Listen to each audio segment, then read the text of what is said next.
Okay, time flows. There's two kinds of time flow. Real time, that's happening all the time. If I go like this, it's real time. I can only hold it above the flame for so long before. Ow! Ow! So, okay, that's real time. Now, if it were turn based, you'd say, it'd be like a Dungeons and Dragons game. You'd say, okay, there's a lighter there. It's below your hand and it's going to start burning it soon. What do you want to do? So, well, let's see. I could move the lighter. I could move the hand. I could blow out the lighter.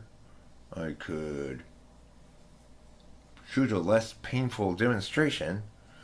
Uh, no. The point is, in that case, you're turn based because they're waiting for you to take your turn. Words are like that. Symbols are like that. But experiences are not. Burning your hand is not like that. So, reminders. All being is in the now. You're never in another time than now. Or now-ish. 2. Turn-based time allows for the maintaining and referencing of the non-now, however. So, because we have turn-based time, we understand conceptually the non-now. All functions occur in real time within an individual. Within an individual, there are no information elements external to people that have extroverted intuition in them. But there are various sources of data. Some data are such that they primarily uphold the values of or utilize the skills associated with a given attentional approach. But that doesn't make them information elements of that attentional approach. It just makes them data that's more well suited to some people than others. Information flows. G. Extroverted intuition places objects on the external metaphysical field. 1. Turn-based time frame is presumed when you're an extroverted intuition dominant. What that means is it's presumed that you always have plenty of time to think it out and blah, blah, blah, blah. The time pauses while you're thinking. 2. A deliberation function always pairs to calculate the legitimacy of words, perhaps, to be spoken aloud. So, in other words, if you're going to talk a lot out loud, then you need to think about what you say before you say it. TI and FI DOMs paired with any tool accordingly subsume the action function within their deliberative frame, ergo often quiet any users with no SE. That's if you've got your INFP or your INTP, okay? Extroverted sensing places objects on the external physical field. Real-time time frame presumed when it's dominant. And what does that mean? It just means you're kicking ass and taking names. And placing objects on the physical field. Pow, put it down there. You know? That's placing objects in the physical field. It's that simple.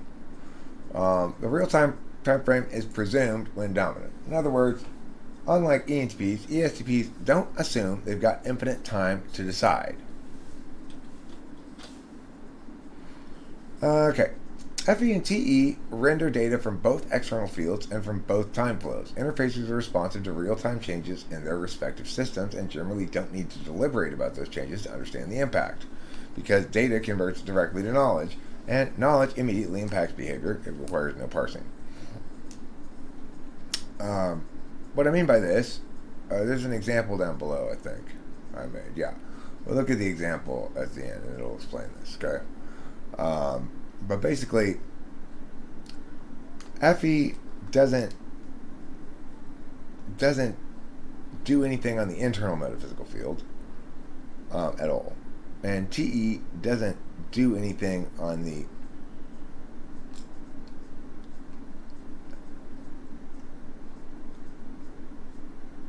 internal metaphysical field, I guess. No, it doesn't do anything. No, it doesn't do anything on the external metaphysical field. Okay, so regardless, NI distills objects, archetypes, on the internal metaphysical field and retrieves and considers or speaks aloud objects using a relevancy engine. So in other words, if when we see two ducks flying by in the sky and Rachel goes, "Duck hunt," and it looks just like the ducks on the video game, that's an extremely relevant link for her. She remembers the video game, she assumes everybody's going to know the video game, so they're going to get the reference, and in fact I was like, oh my god, that totally looks like Duck Hunt. That's an NI retrieving an archetype. Now, did it distill it from in the moment from the thing it saw? Yes, but it also retrieved an archetypal link. It was not exactly to any particular experience, but she had obviously knowledge of duck hunt from experience. Okay. So the NI engine will run this engine. NI will run this engine upon universal systems with FE, or NI will run this engine upon particularist organizational physical systems with TE. So we can see the audio gear stuff is an example of particularist physical system, whereas this, whether or not you're being awkward is a metaphysical system. Also note that NI is responsible for timing in real-time situations in space. So when you're driving and you think, I gotta get out of this lane real quick or I'm gonna crash. That's NI. Okay, we're almost done. I know this has been kind of long now at this point, but we'll take a little break. Hey, hey, it's intermission. Smoke 'em if you got 'em. Hey, hey, it's intermission. Smoke 'em if you got 'em. Now we're having lots of fun and we're no longer out in time. Are you ready? Are you ready? We're gonna continue now. Okay, we got a nice intermission. You had a cigarette? I did. You get some coffee? I have some. Okay, letter B. SI retains impressions of experiences on the internal metaphysical field. Retains impressions. Archiving can be willfully attained through repetition. So, if I want to remember my,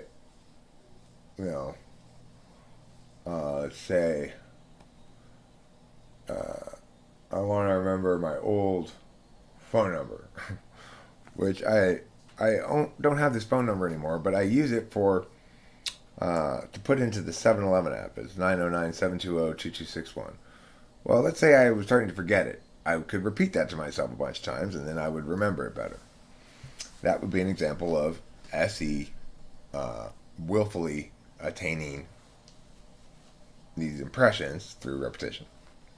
Muscle memory, same thing. When I don't have to think at all or actively remember where my fingers go for a C chord or a G chord or whatever. I've played them so many times, I have muscle memory. And that's part of SI as well. Imprints. What does SI do exactly? It imprints objects, memories on the internal metaphysical field, and it associates new experiences with previous similar experiences. It operates under a familiarity or recency engine, as opposed to NI, which operates under a relevance engine. And of course, SI, like NI, pairs with FE or TE. So here's an example of how cognitive functions sort of work in a situation. My dad's old receiver, which I'd hoped to use here in this room, has a blown fuse and doesn't work. It was easy enough to determine that it didn't work. Yesterday I plugged it into a working outlet and flipped on a switch and nothing happened. No lights, no indication of anything working, so it was dead, it was broken. This marked an abrupt departure of reality from my expectations, because I was expecting to set up the audio shit right here and get my speakers down and have the whole thing working, because I've been looking for this receiver for a long time at yard sales and stuff, and finally I found one in my dad's attic, basically, and I was like, hallelujah. Well, it doesn't work. So it was a prime directive problem there. And this forced me into TE, because all of a sudden I needed a different plan. My plan was no longer going to work because the thing didn't work.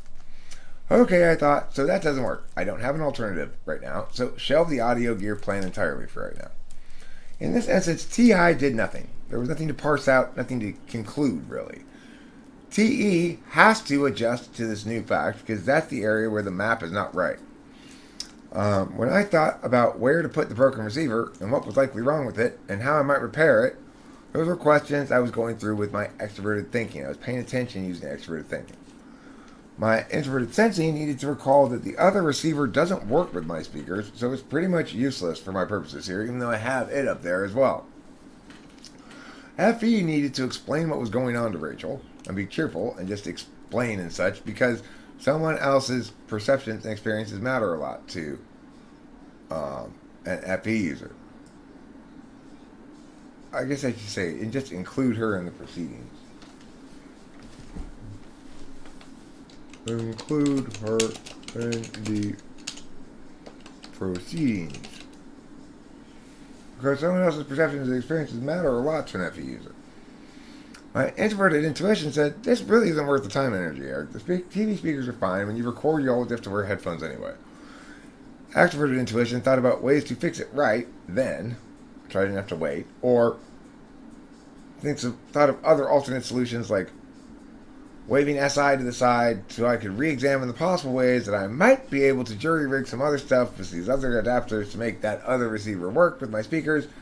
It still didn't work. I've gone through that before, and I should have remembered it all. I shouldn't have even bothered attending to it at all, but my SI is kind of crappy. What did SE do? SE just lifted the things up and down and put it on the shelves, and in coordination with SI followed through on this plan to utilize this audio gear in the first place.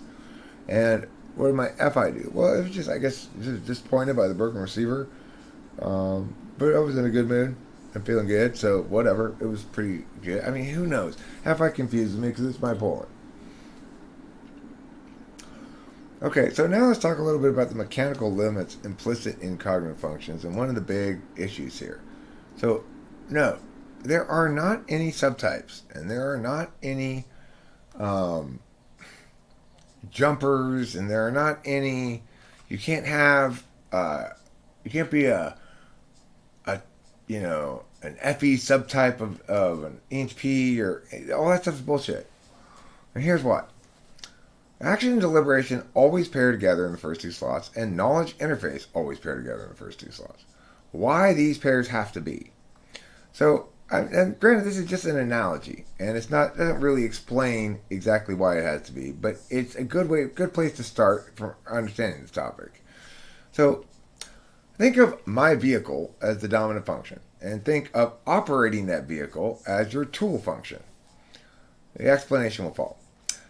So let's pretend that action and deliberation functions are motorcycles when they are in the dominant slot, and that knowledge and interface functions are cars when they are in the dominant slots. So NE, SE, TI, FI, those are motorcycles. And TE, FE, NI, SI, those are cars, okay? Lastly, let's imagine that all functions within the second slot comprise correct sitting for that kind of vehicle or operating that vehicle, okay? Operating that vehicle. But we'll call it correct sitting. So now, if you have an action function first, then you have a motorcycle. This means that you must have a deliberation function second, because neither knowledge nor interface sits properly on a motorcycle when in the second slot. They don't know how to ride a motorcycle.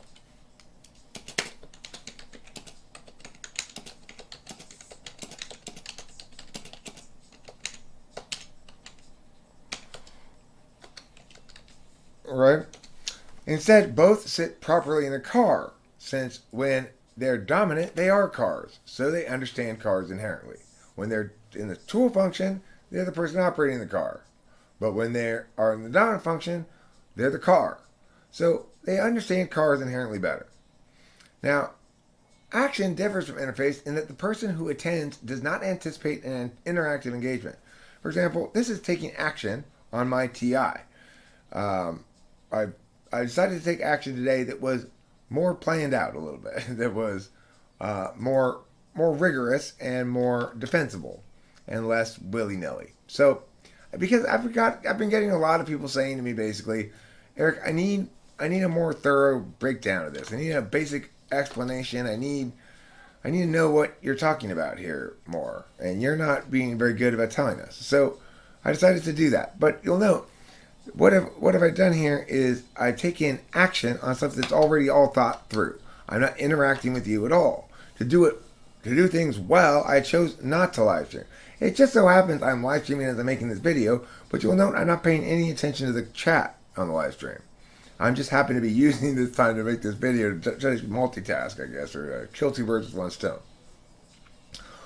Okay, so Action differs from interface in that the person does not anticipate an interactive engagement, as I don't here. Those who attend foremost via action attempt to determine before taking action how to circumvent the back and forth with systems or people that interfacers, in contrast, seek.